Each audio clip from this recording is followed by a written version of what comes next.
क्षमा प्रार्थना कला पतंजलि आयुर्वेद सुप्रीमकोर्ट समन पर योगगुरु रामदेव सहयोगी तथा पतंजलि आयुर्वेद परिचालना निर्देशक आचार्य बालकृष्ण क्षमा प्रार्थना करिसेंति। सुप्रीमकोर्ट रे एने एक सत्यपाठ दाखल करिसेंति।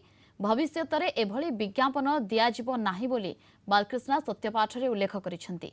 एलोपैथी औषध को नहीं भ्रमात्मक विज्ञापन देथिला पतंजलि आयुर्वेद।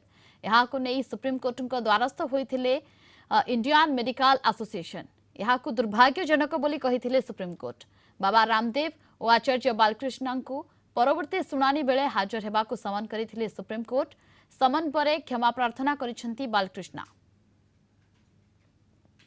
विभूति साहू सीनियर लीगल रिपोर्टर जोड़ी होइछंती अधिक सूचना पाई। विभूति, क्षमा मागिछि पतंजलि निजर विभ्रांतकर आड को नहीं।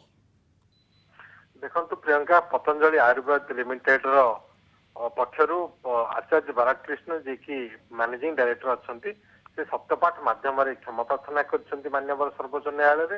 एवं माननीय सर्वोच्च न्यायालय रे जो सत्यपाठ दाखल करछंती सेतिरे से मध्य एहा उल्लेख करछंती जे भविष्यत रे एभली विज्ञापन आउ करिवे नाही मीडिया रे। एवं जदि आपण देखिबे गत 19 तारिख दिन माननीय सर्वोच्च न्यायालय ए मामलार शुणाणी करथिले। जो शुणाणी रे निर्देश देते जस्टिस हिमा कोहली और जस्टिस आसानुद्दीन अमानुल्लाह को नहीं गठित खंडपीठ जे तुरंत आचार्य बालकृष्ण और बाबा रामदेव उभय व्यक्तिगत भाव हाजर होगापी निर्देश देते। आज जो सत्यपाठ आचार्य बालकृष्ण पक्षर कर बिना शर्त क्षमा प्रार्थना कर जहा जो रही जो लगाम लगी पूर्व विस्तृत शुणाणी करी एक बड़ निर्देशनामा देते नवेम्बर 21, 2023 माननीय सर्वोच्च न्यायालय।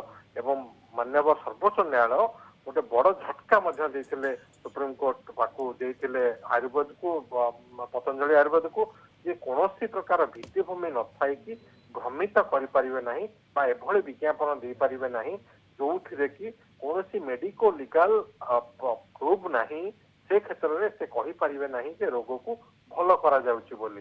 ताकू नहीं बारंबार निर्देश सत्वे एवं जितेबाला पूर्वर ए संपर्क में पतंजलि आयुर्वेदर जी वकिल से कहते माननीय सर्वोच्च न्यायालय को जे एभली विज्ञापन निजक विरत रखिबे बा पतंजलि आयुर्वेद निजक विरत रखिबो। किंतु तापरे भी एभली विज्ञापन दिया जाइथिला पतंजलि आयुर्वेद पक्षरु जहाकू नहीं कंटेम्प्ट करा जाइथिला।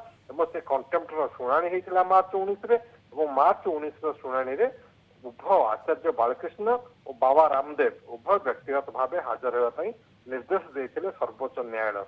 और सर्वोच्च न्यायालय ये निर्देशनामा पाइबार निर्देश देवार 2 दिन पर अर्थात आज एक सत्यपाठ दाखल कर जोटा कि पतंजलि आयुर्वेद पक्षर सत्यपाठ दाखल कर जो आचार्य बालकृष्ण जी की मैनेजिंग डायरेक्टर रही परिचालन निर्देशक रही से कहते एभली विज्ञापन भविष्य में करेंगे ना सहित बिना शर्त क्षमा प्रार्थना कर ये निश्चित रूपे गोटे बड़ झटका पतंजलि आयुर्वेद को। एवं पतंजलि आयुर्वेद जो भाव में सुप्रीम कोर्ट को निर्देशनामा थाई कि पुणी विज्ञापन करुला रोग भल कर गोटे प्रतिश्रुति लोक दौला लोक भ्रमित करुला गोटे लगाम लगे आशा करवा एभली सत्यपाठ दाखल करने ए मामलार परवर्ती शुणाणी बिल्कुल सत्यपाठ पर एभली भ्रमात्मक आड बंद करियो बोली पतंजलि समस्ते आशा करिसेंती। परवर्ती मुहूर्त में सबकिछि जना पड़िबो। बहुत बहुत धन्यवाद आपनको समस्त सूचना और आलोचना पाई।